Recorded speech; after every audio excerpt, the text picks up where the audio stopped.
Hi, I'm Mike, and welcome back to the Nerd National Communication Center.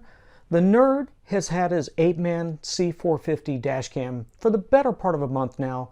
It's time to give you my review.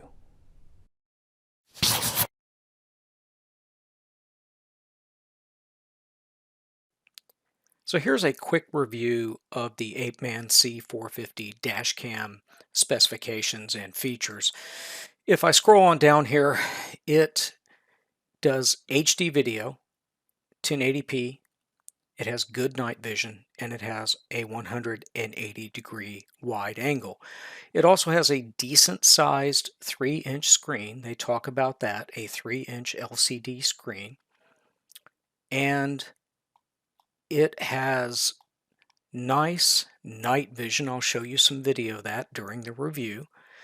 And finally, it also has G-sensor, so that if you get in an accident, it will lock the current video file so it doesn't get overwritten in the loop recording. And that's pretty much an overview of the Dashcam.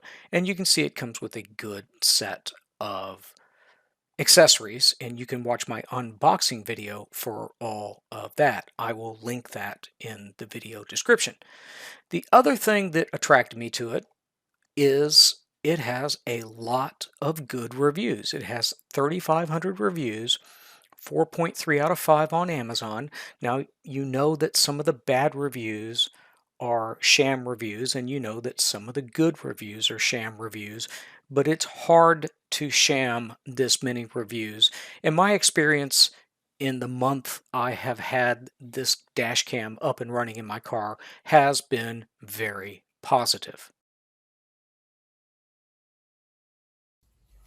I spared you the agony of watching me route the power cord underneath the headliner and then down the A-pillar. Those weren't too bad, but along the dashboard near the edge of the car was a royal pain in the neck. However, I did find out what this little plastic back scratcher is for that Apeman gave me. It's a plastic scribe to help me get the wire, the power wire, into those little plastic nooks and crannies. Thanks, Apeman. I appreciate it.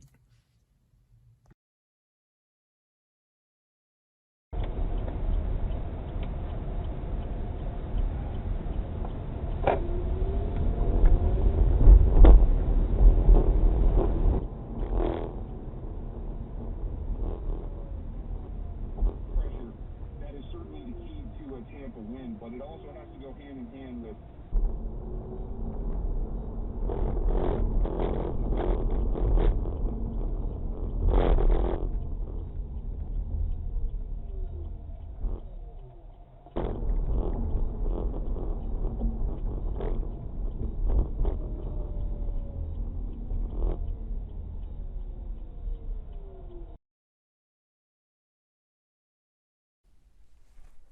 If there is one negative I have to say about the Apeman C450 is the menu buttons and selecting different items in the menus is kind of a mess. You have a menu button on the right hand side marked M and an OK button, and then you kind of have a sub menu on the left in the middle with up and down arrows.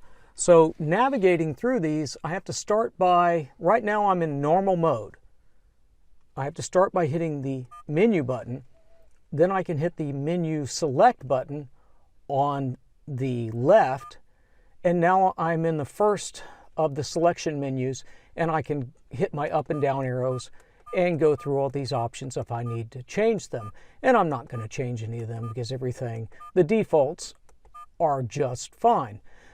Date stamp right here, by the way, if I hit OK, just says whether you want a date stamp on your video or not. Now I'm going to hit the M for menu to back out of this menu. And if I hit the sub-menu button on the left, that's what I'm going to call it in the middle. Now I'm on settings, and if I hit OK, this is where I set the date and time.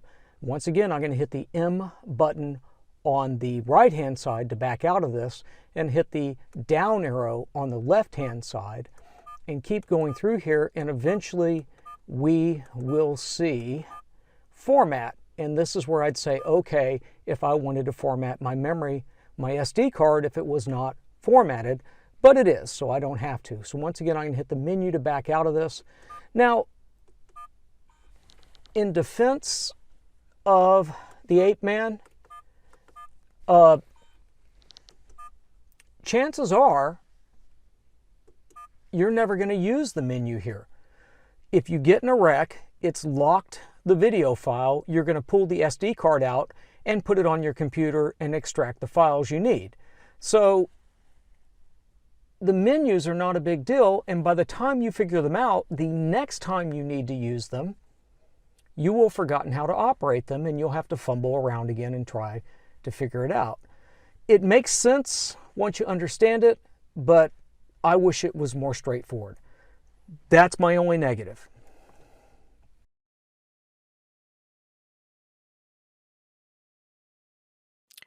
The C450 uses a maximum of a 32 gigabyte micro SD card, and if I right click on it and go properties, you can see it's almost all being used, and that's because it loops. It deletes the old file when it creates a new file once it's filled it up. So if I go in here and drill down to find the videos, I think on the 3rd of February I probably drove about an hour and a half, maybe 2 hours, and you can see that was about almost 6 gigabytes worth of data. On the 6th, I think I only drove about 55 minutes, and that was about 2.5 gigs. And then finally, I've got some pretty much garbage files here at the end, because this is when I was recording the menu video, and it was turned on and it was recording my exciting garage wall. But it does seem to have enough storage to not immediately overwrite. And of course, it has the G sensor, and it will lock the file at the time of an accident. So it should not overwrite your accident footage. So what can I say about this dash cam? It's $45, and what you get for that $45 is darn near amazing. I find this dash cam an excellent buy for the introductory dash cam buyer, and I give it an overall rating of B+. My only negatives are the menus and the size of the storage card, but it has so many other positives that driving around today without a dash cam is just crazy. So I give it a big thumbs up. I hope you enjoyed this review, and if you like this type of content, please do that thing you're supposed to do that everybody says in their videos at the end because they want you to do that thing. Thanks a lot. Take care.